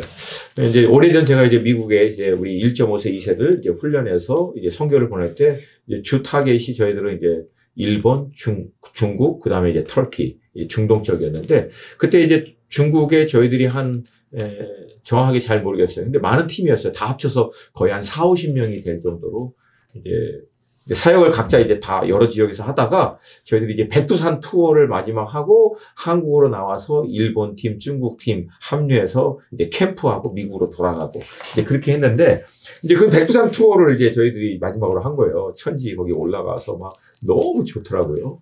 그래서 애들이 막 거기서 막 재밌게 놀고 한쪽에서 막 찬양도 하고 막 그러는데 갑자기 자매 한 명이 우리 2세 자매예요. 그 자매이 숨을 못 쉬는 거예요. 그러고 막, 목사님 막 힘들다고, 이게 안 되겠다 싶어서 빨리 이제 내려가자 했는데, 그게 어떻게 되냐면요. 4x4, 4wheel drive 그 트럭 같은 차를 타고요. 산 중턱으로 갔다가, 거기서 다시 대형 버스를 타고 밑에까지 내려가야 돼요. 그러니까 이게 시간이 상당히 걸리는 거예요. 그래서 빨리 트럭에 태워가지고 버스 있는 데까지 갔는데 버스에서부터 이미 이 자매가 막 거의 이제 혼절하려고 하고 급기야 버스 안에서 저희들이 막 다 4, 50명만 붙어갖고 기도하는데도 나중에 눈동자가 넘어가는 거예요. 흰자가 나오고 그리고 막 입이 벌어지는. 그러면 여러분 이거 얼마 안 있으면 죽습니다. 근데 제가 이제 체대를 나와서 CPR, 인공호흡을 할 수 있어가지고 제가 기도하다가 이거 안 되겠다 싶어서 제가 인공호흡을 한 거예요. 잠에 이제 입에 대고 불고 하고. 근데 여러분 5분 만에 완전히 회복됐어요. 그래서 버스에서 내릴 때는 목사님 아이스크림 사주세요. 막 그러고 장난할 정도로. 그래서 제가 그날 저녁에 곰곰이 생각했어요. 주님이 도대체 이걸 뭘 얘기하려고 하나. 근데 의외로 주님이 주시는 메시지는 간단합니다. 기도해야 할 때는 기도하지만, 인공호흡 해야 할 때는 인공호흡 하라고. 한쪽으로 치우치지 말라는 거예요. 그러니까, 여러분, 여기서 우리가 굉장히 중요한 이제 메시지가 필요하죠. 기도해야 할 때 있어요. 그리고 기도해야 하는 사람도 있고, 그러나, 섬겨야 될 사람도 있고요. 사역을 해야 될 사람도 있고, 또, 인공호흡 해야 할 때도 있다라는 거예요. 그럼 그때 해야 합니다. 그러니까 여러분, 그것을 잘 분별하는 지혜가 우리에게 필요하죠. 그러니까 한쪽으로 너무 치우치면 안 된다는 거예요. 너무 한 가지 영적인 원리에만 매여 있으면 안 되고, 우린 무조건 그렇게 해야 한다. 이건 굉장히 위험할 수 있다라고 하는 거죠. 네, 지금 가장 좋은 예로 지금 우리 이제 코로나라고 하는 어려움을 이제 통과하고 있는데요. 또 한쪽에 치우치면, 주님이 다 역사하실 거야. 주님이 보호해 주실 거야. 우리 이제 기도만 하면 주님이 행하셔. 막 그렇게만 하는 것도 문제고. 그렇다고 해서 또 주님의 어떤 도우심과 인도하심 없이 그냥 방역 잘하고 막 무조건 이것만 해야 돼. 그것도 문제죠. 그러니까 사실은 둘 다가 필요하죠. 기도하면서 주님의 특별한 보호하심, 인도하심을 위해서 끊임없이 기도를 하지만 우리가 기본적으로 필요한 방역을 위해서 마스크하고 페이스 쉴드 이거 하고 또 이렇게 방역 처리하고 그렇게 하는 것이 둘 다 필요하다는 거. 왜냐하면 우리는요 영에 속한 사람이기도 하지만 물질 세계 안에서도 같이 살고 있거든요. 그러니까 하나님이 우리가 영적인 사람이 되기 위해서 물질적인 원리 전체를 다 무시하고 하지 않습니다. 그럼 물질 세계를 만들 필요가 없죠. 그러니까 하나님은 이 둘 다를 우리가 하나님이 주시는 지혜 또 인도하심에 따라 행하기를 원하신다라고 하는 것을 잊지 않았으면 좋겠습니다. 자, 이제 이어서 이제 신의 산 언약으로 들어가겠습니다. 이제 출애굽을 하고 나서 3개월이 되던 그때에 이스라엘 백성들은 신의 광야에 이제 도착합니다. 그리고 하나님은 이제 모세를 이제 신의 산, 하나님의 산으로 이제 딱 부르시죠. 부르시고 나서 출애굽기 19장 5절에서 이렇게 얘기합니다.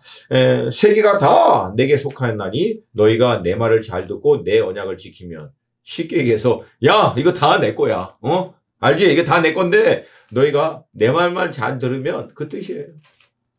전부가 하나님의 소유, 하나님의 주권 가운데 있기 때문에 그 주권과 소유권을 갖고 계신 하나님의 말씀에 인도하심에 따르기만 하면 그것을 주시기도 또 빼앗을 수도 있는 것이 하나님의 손에 있다. 이거를 이스라엘 백성들에게 가장 먼저 얘기하십니다. 뭘 얘기하는 거예요?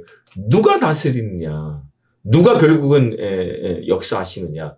이걸 알라는 얘기죠. 그리고 이어서 얘기하죠. 너희는 모든 민족 중에 내 소유가 되겠고 뭐예요?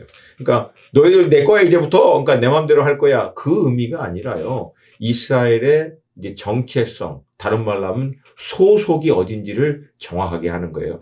이 소속을 왜 하나님이 정확하게 하냐면은 하나님께 이스라엘이 소속되잖아요. 그러면 이제 내 거니까 막 내 마음대로 해. 그런 의미가 아니라 내가 책임져. 그 뜻이에요. 너희가 내 백성이 돼. 그 얘기는 뭐예요? 내가 이제 너희들 책임질 거야. 스스로 너희들이 뭐 해야 되는 게 아니라 내가 책임진다. 내가 책임져. 그리고 너희들은 이제 하나님이 책임지시니까 하나님 안에 그 보호 아래서 자신들의 정체성도 깨닫고 자신들 민족을 통해서 행하고자 하시는 하나님의 계획, 뜻도 이제 이해가 되는 거죠. 여러분, 이건 어떻게 보면은 놀라운 특권이죠. 하나님이 우리를 그렇게 삼아 주신 거죠. 그리고 이어서 얘기합니다. 6절, 너희가 내게 대하여 제사장 나라가 되고 거룩한 백성이 되리라. 제사장 나라로서의 의미를 이해하기 위해서는 뭐 가장 쉬운 예가 제사장의 직분을 이해하면 되죠. 여러분, 제사장은요, 중간자죠. 하나님과 백성의 중간자 역할로 해서 백성을 대표로 해서 하나님께 제사를 드리고 그 제사를 받으신 하나님께서 하나님의 뜻을 계시할 때 그 계시를 받아서 백성들에게 또 하나님 대신 선포하는 그 중간자의 역할을 하는데, 근데 그 제사장의 나라라고 할 때는 그건 누구와 누구의 중간자냐? 하나님과 다른 나라의 중간자죠. 그러니까 제사장 나라인 이스라엘 백성이 하나님의 인도하심에 따라 순종하고 따라감으로 하나님의 놀라운 능력과 역사를 통해서 이스라엘이 창대케 되고 흥왕케 되는 것들을 주변의 모든 민족들이 보면서, 아, 저 나라가 섬기는 그 하나님이 진짜 하나님이구나. 우리가 섬기는 하나님이 나무와 돌로 금으로 만든 하나님이 아니라 저 나라 가운데 역사하신 저 하나님이 진짜 하나님이구나 라고 하는 것을 보고 결국 이스라엘 제사장 나라를 통해서 다른 나라와 민족과 족속이 하나님께로 돌아오도록 하는 통로로 쓰시겠다라고 하는 뜻이죠. 그렇게 되기 위해서 제사장 나라로서의 쓰임을 받기 위해서 하나님은 이스라엘 백성들에게 너희들이 그래서 이제 거룩한 백성이 돼야 돼. 다른 말로 뭐예요? 구별돼야 돼. 그런 뜻이에요. 그러니까 거룩하다라고 하는 것은 어떤 뭐 그냥 거룩하다 하면 너무 우리가 추상적인 의미를 많이 갖고 있어요. 막 거룩. 실제적인 얘기는요. 특별한 목적을 위해서 쓰임받기에 합당하도록 구별하다 그 뜻이에요. 그러니까 여러분 교회도 에클레시아 밖으로 불러냈다라고 하는 것은 뭐냐면 많은 그런 일반적인 무리 가운데서 예수의 보혈의 피값으로 하나님이 사서 구별하여 불러낸 모임, 이게 에클레시아라고 하는 교회의 뜻이거든요. 근데 왜 그렇게 하셨어요? 하나님의 특별한 목적과 뜻을 이루기 위해서. 그러니까 거룩함은 거룩함 자체가 궁극적인 목적이 아니에요. 그러니까 그렇게 구별되어 준비하여 하나님의 분명한 목적과 뜻에 쓰임받기에 합당하도록 거룩하라, 구별하라. 그 뜻이죠. 그렇게 하기 위해서 하나님이 이스라엘 백성들에게 어떻게 합니까? 그렇게 구별되기 위하여 이스라엘 백성들이 지켜야 될 법규, 규례, 십계명, 이것들을 결국은 다 이스라엘 백성들에게 준 거예요. 그러니까 십계명을 왜 지켜야 되느냐? 구별된 자인 것을 위해서, 구별되기 위해서. 그러면 왜 구별돼야 되는가? 구별된 우리를 통해서 이루려고 하신 하나님의 목적과 뜻을 이루기 위해서. 결국 하나님이 이런 법규와 이것들을 다 주죠. 근데 여러분, 사실은 이 법규와 이 율법, 이 규례들을 신약시대에서는 예수님이 두 가지로 딱 함축시키시죠. 첫 번째는 하나님을 사랑하고 두 번째는 이웃을 사랑하고. 근데 나중에 사도는요, 이 두 가지를 또 하나로 함축시키죠. 뭐예요? 이웃 사랑하라는 거예요. 하나님을 사랑한다면서 이웃을 사랑하지 않는 거 거짓말을 해요. 보이지 않는 하나님을 어떻게 사랑할 수 있냐는 얘기예요. 보이는 이웃도 사랑하지 않으면서. 그러니까 결국은 기독교의 핵심은 바로 이 사랑인데, 사랑의 어떤 동기, 그것은 뭐냐면 다른 영혼들을 위하는 거죠. 그리고 하나님을 위하는 삶. 이게 모든 율법이라고 예수님이 친히 말씀하셨죠. 그리고 나서 이스라엘 백성들이 이제 하나님이 이스라엘 백성들을 위해서 행하신 일들을 기억할 수 있도록 하나님이 이제 절기들을 법으로 제정해 주십니다. 이제 레위기 23장, 나중에 이제 여러분, 23장에도 나오고요. 출애굽기에도 나오고, 신명기에도 나오고, 역대하에도 나와요. 여러분이 나중에 한번 보시고 참조하시면 좋겠는데요. 레위기 23장이 특별히 가장 자세하게 이게 나온 말씀입니다. 자, 신약시대에 살고 있는 우리들에게도 이런 절기가 예수 그리스도에 대한 예표이고 장차 예수 그리스도께서 이루시고자 하시는 어떤 예표적인 사건이 될 수 있죠. 자, 이 3대 절기와 함께 그 배경을 좀 같이 좀 보기를 원하는데요. 먼저 이제 혼선을 이제 갖지 않기 위해서 우리가 좀 정리해야 될 부분이 있는데, 위에서 얘기하는 이 3대 절기가요, 무교절, 맥추절, 수장절이라고 기록되어 있는데, 또 다른 데서, 그리고 지금 실제적으로 이스라엘이 3대 절기로 지키고 있는 이름은요, 이름이 약간 좀 틀려요. 유월절, 칠칠절, 수장절이라고 하는 이름으로 부르기도 하고요. 또 다른 이름으로도 불러요. 그래서 이걸 약간 좀 정리할 필요가 있습니다. 먼저 이제 무교절 대신 왜 유월절을 하느냐? 쉽게 얘기해서 여러분 유월절 다음부터 7일간 누룩을 넣지 않은 이 무교병, 이 떡을 먹는 7일간을 지키는 것을 이제 무교절이라고 하는데, 이 유월절하고 무교절은요, 분리가 안 돼요.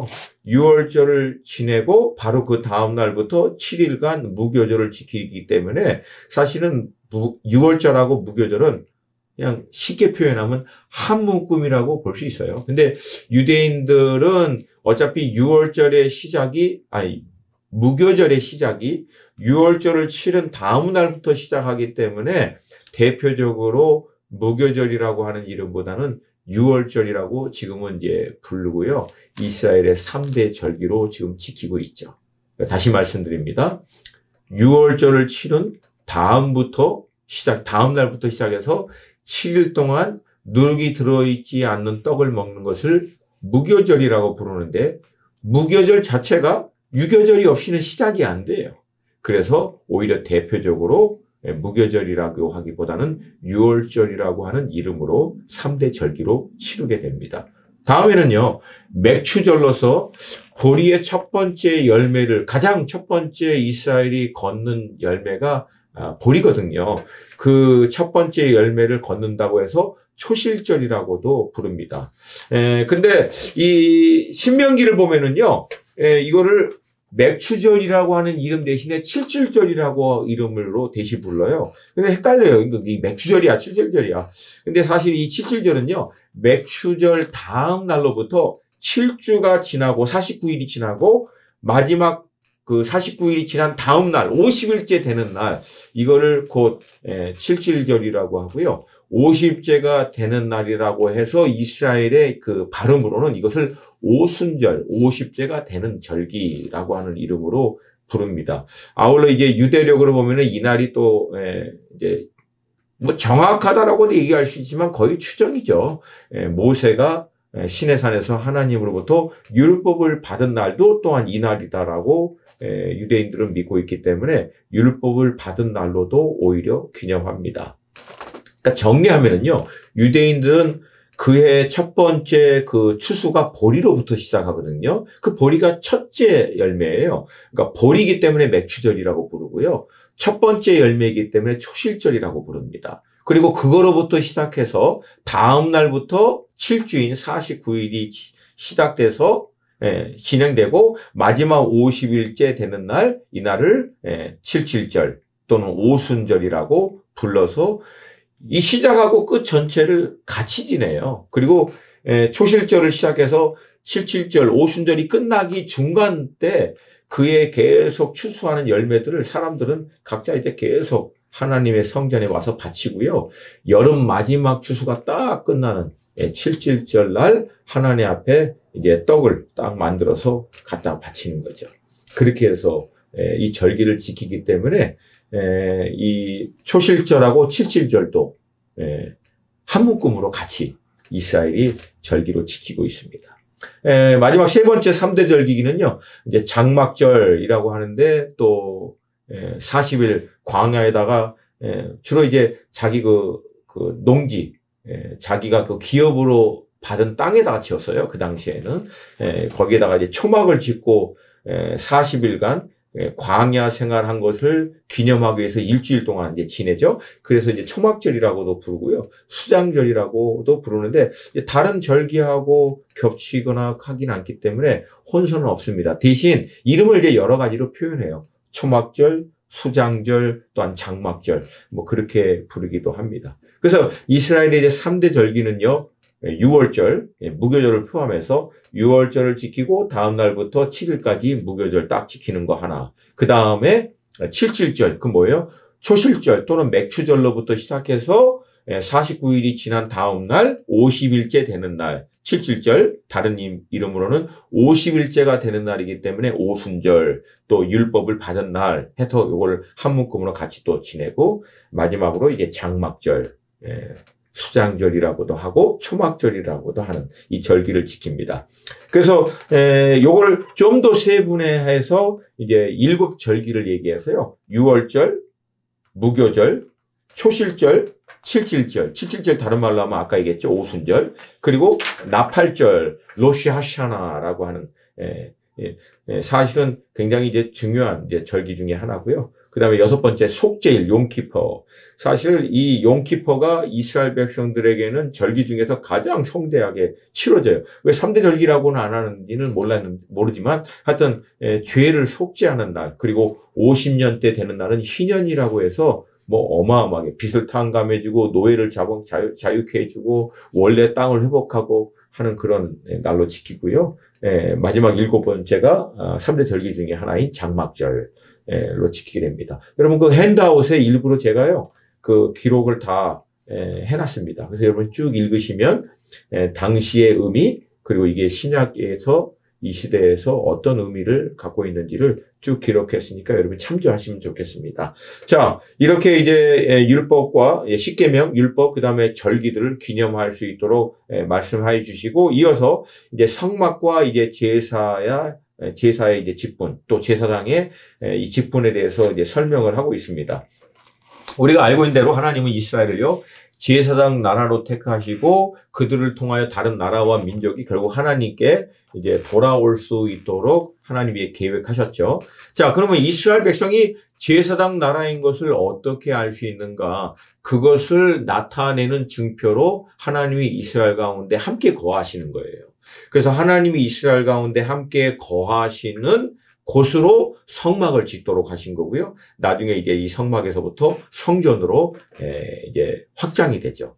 자, 그래서 하나님이 이스라엘 백성들에게 하나님이 이스라엘과 함께 거할 수 있는 처소로 성막을 짓도록 해서 이 성막을 통해서 이스라엘 백성이 하나님이 함께하는 제사장 나라인 것을 이제 나타내신 거죠. 자, 이 성막 구조를 이제 볼 때 같이 먼저 좀 이 그림, 우리나라 말로 이제 백문이 불여일견이라고 이제 그림을 좀 보면서 여러분 좀 같이 나눴으면 좋겠습니다. 성막 구조를 이제 3가지로 볼 수 있어요. 이제 그림 보고 계시죠? 그림을 보시면서 저랑 같이 하면 좋겠어요.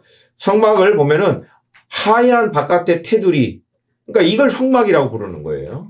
그리고 이 성막 안에 3장소로 구분이 되는데요. 거기 1번이라고 써 있는 그 박스, 그게 이제 지성소입니다. 그리고 2번, 3번, 4번이 들어있는 그게 성소예요. 그리고 오른쪽에 보면은 성막들이라고 해서 5번, 6번이 있는 노란 이제 큰 마당 같은 데가 있죠. 그게 성막들. 그러니까 여러분 성막 그러면은 이제 3장소로 구분한다라고 이해하시면 좋습니다. 지성소, 성소, 성막들. 자, 가장 먼저 이제 지성소인데요. 이제 지성소는요, 홀리 오브 홀리. 그래서 거룩한 곳에서도 가장 거룩한 곳, 그렇게 이제 이름하고요. 그래서 대제사장도 1년에 이 지성소는 딱 한 번만 들어갑니다. 여기는 모든 외부의 빛이 다 차단되고요. 이 지성소 안에는 하나님의 임재를 상징하는 법궤, 언약궤가 있고요. 요게 약간 우리 성도님들이 헷갈려 할 수 있어요. 이 법궤 언약궤를 덮는 뚜껑이 있어요. 이 뚜껑이 물론 전체를 통틀어서 법궤라고도 하지만 이제 이거를 약간 좀 세분화하면 요 뚜껑은요, 흔히 이제 속죄소 아니면 하나님의 은혜가 베푸는 장소로 해서 시온소 또는 시온좌라고 얘기합니다. 이 뚜껑이 어떻게 생겼냐면요, 이 뚜껑 오른쪽과 왼쪽 끝에서 스라비, 천사 같은 형상이 서로 마주보고 팔을 이렇게 쭉 펼치는 그런 현상이에요. 그리고 가운데 약간 공간이 있거든요. 죄송하게도 이제 이스라엘 백성들은 그 가운데 공간에 하나님이 정말 앉으신다라고, 거기에 임하신다라고 믿어요.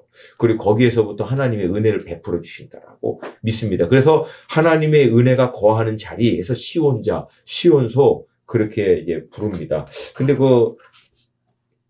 약간 좀 재밌는 얘기예요. 그거 보면은요, 거기 앉기가 참 불편하게 생겼어요. 하여튼 재밌는 얘기예요. 근데 하여튼 하나님이 거기에 이제 임하신다고 이스라엘 백성들 정말 믿는 거예요. 자, 그래서 하나님의 임재와 하나님이 거하시는 그 처소, 덮개가 있는 그 언약궤가 이 지성소 가운데 딱 있고요. 이 지성소하고 성소를 딱 막고 있는 그 가운데 그 선이요. 이게 커튼이에요. 쉽게 얘기해서 굉장히 두꺼운 커튼으로 지성소와 성소를 딱 나누는데 예수님이 십자가에서 죽으실 때 이 커튼이 바로 위에서부터 찢어졌다라고 하는 거예요. 밑에서부터 찢어졌으면 사람이 찢은 거죠. 근데 위에서는 하나님이 찢어버리신 거예요. 예수 그리스도의 보혈로 말미암아 이제는 의롭다함을 받은 자들은 누구도 하나님의 이 거룩한 임재 가운데 담대히 나아갈 수 있다라고 하는 길을 하나님이 인위적으로 찢어서 열어주셨다. 그런 의미죠. 할렐루야.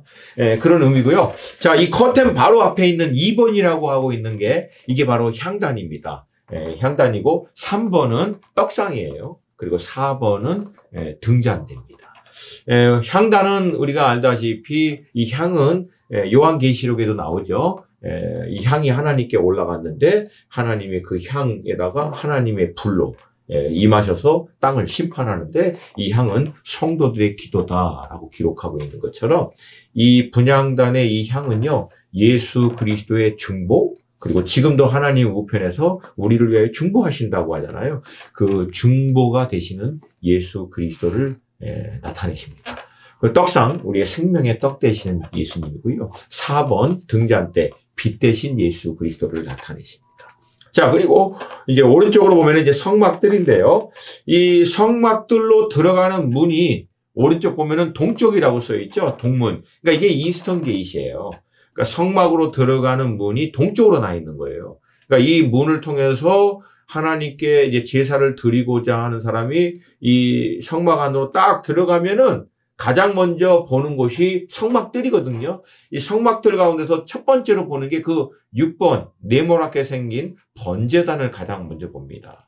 그리고 이 번제단과 성소 딱 중간에 나 있는 5번 동그란 거 이게 이제 우리가 알고 있는 대로 물두멍이죠. 이 물두멍 깨끗하게 씻는 장소예요. 그래서 여러분 하나님께 번제를 드리려고 하는 사람이 이 이스턴 게이트 동문을 향해서 이 성소로 딱 들어가잖아요. 첫 번째가 번제단입니다. 그러니까 이 번제가 통과되지 않으면요. 더 이상 아무것도 진행이 안 돼요. 가장 먼저 이 번제를 통과해야만 희생제사를 통과해야만 그 다음 단계로 들어갈 수 있는 거예요.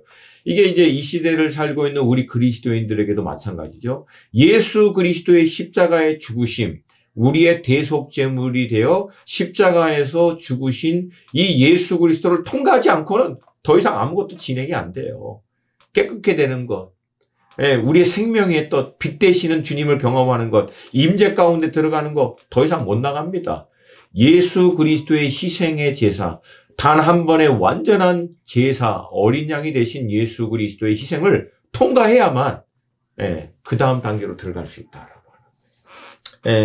여기까지 좀 하시고요. 그래서 여러분, 요 성막 전체가 예수 그리스도를 예표하는 거죠. 여러분, 이제 그렇게 좀 이해하시면 좋겠고요. 또 이 성막에서 이 제사를 진행하는 그 제사장의 직분을 가진 자들을 하나님이 세우시고, 그걸 이제 아론의 이제 아들들, 나답, 아비후, 그 다음에 엘르아살, 이다마를 이 제사장 직분을 이행하도록 하나님이 세우십니다. 근데 하나님이 이 제사장 직분을 행하는 아론들을 이제 세우실 때 옷들을 이제 지어서 입힐 때 거룩한 옷을 지어 영화롭고 아름답게 하라고. 그래서 이제 목사님들이 이제 옷을 이제 입고 막 넥타이도 매고 이제 해야 되는 이유가 사실은 제사장 직분을 이제 연장해서 이제 대행하는 그런 어떤 의미로도 전혀 잘못된 건 아니죠. 뒷부분에 가서 또 세밀하게 나누지만 모든 사람이 많이 제사장이지만 그럼에도 하나님이 질서를 위해서 몸된 교회를 위하여 기름 부어 세우신 목사님이 어떻게 보면 이제 제사장 역할을 또 하는 그런 부분도 있다. 저 인정합니다. 전혀 부인하지 않아요. 그렇기 때문에 이제 옷도 이제 제사장이 영화롭고 아름답게 저 이거 존중해요. 물론 이제 제가 이런 걸 제일 잘 못해요. 못하지만 이렇게 하는 거에 대해서 반감하진 않아요. 나는 안 하니까 이거 그럴 필요 없다. 저 그렇게 생각하지 않아요. 되도록이면 영화롭고 아름답게 하나님, 거룩하신 하나님을 대표해서 모민교회를 인도하는 입장에서 어느 정도 갖춰야 하는 것은 필요하다라고 믿고요. 특별히 그것을 기록하고 있는 출애굽기 28장, 29장에서 제일 많이 나오는 단어가 뭔지 아십니까? 거룩입니다. 거룩이라고 하는 단어를 계속, 그러니까 여러분, 하나님의 일을 수행하는 데 있어서 중요한 게 뭘까요? 거룩이에요. 근데 이 거룩은 우리도 알다시피 오직 예수 그리스도의 십자가의 보혈로만 우리가 얻을 수 있는 것임을 믿습니다. 자, 이미 앞에서 얘기했지만 베드로전서 2장 9절을 보면은 우리를 모든 왕 같은 제사장으로 하나님이 말씀해 주셔서 어느 누구도 예수의 보혈을 힘입어 의롭다함을 받아 담대히 하나님의 임재 가운데 나아갈 수 있는 자격이 있죠.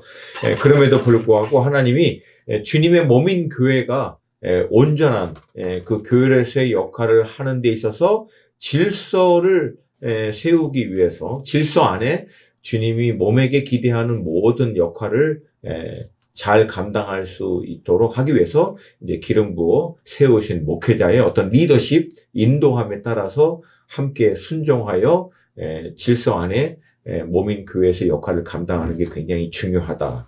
그거를 이제 말씀드릴 수 있습니다. 자, 여러분, 오늘은 여기까지 좀 했으면 좋겠고요.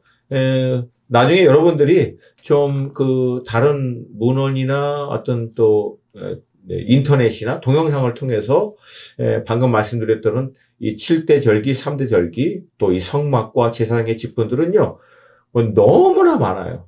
여러분이 조금만 관심을 가지면요, 이런 인포메이션, 이런 어떤 그 지식적인 부분에서는 충분히 여러분들이 필요한 만큼 얻을 수 있습니다. 사실 저도요, 거기서 다 연구해서 나온 것도 많고요. 물론 책에서도 나온 것도 있지만, 그렇게 참조해서 정리한 겁니다. 근데 더 중요한 게 있어요. 어떤 그런 팩트와 어떤 날리지, 이런 지식과 어떤 그런, 그, 인포메이션을 이해하는 건 물론 중요한데요. 그것보다 더 중요한 게 있죠.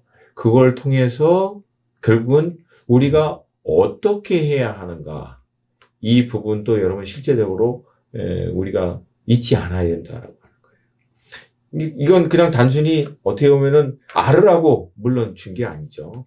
하나님이 이 절기를 왜 줬다고요? 하나님이 이스라엘 백성들 가운데 행하신 일들을 잊지 않고 기억하도록 하기 위해서.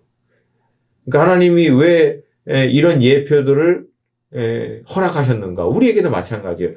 Remember, 기억하라는 거예요. 예수님이 우리를 위하여 어떤 과정들을 통과하셨고 그 예수님을 구주와 주인으로 믿고 있는 우리들에게는 주님이 원하시는 게 무엇인지를 정확하게 이해하라는 거죠. 그것에 따라서 우리도 예수 그리스도를 믿고 따르는, 그래서 크리스찬이라고 하잖아요. 크라이스트를 따라가는, 크라이스트를 닮아가는 그 뜻이잖아요. 그런 마땅한 부르심에 합당한 모습으로 살 수 있는 그런 메시지를 받는 것이 더 중요하다라고 볼 수 있죠. 자, 그래서 주님의 이 메시지를 성막의 구조 안에서도, 절기 안에서도, 이 제사장의 역할 안에서도 발견하시고 또 온전히 이루어 가시는 여러분이 되시기를 주님의 이름으로 축복합니다. 네, 또 한 주간도 승리하시고요. 저는 다음 시간에 찾아뵙겠습니다.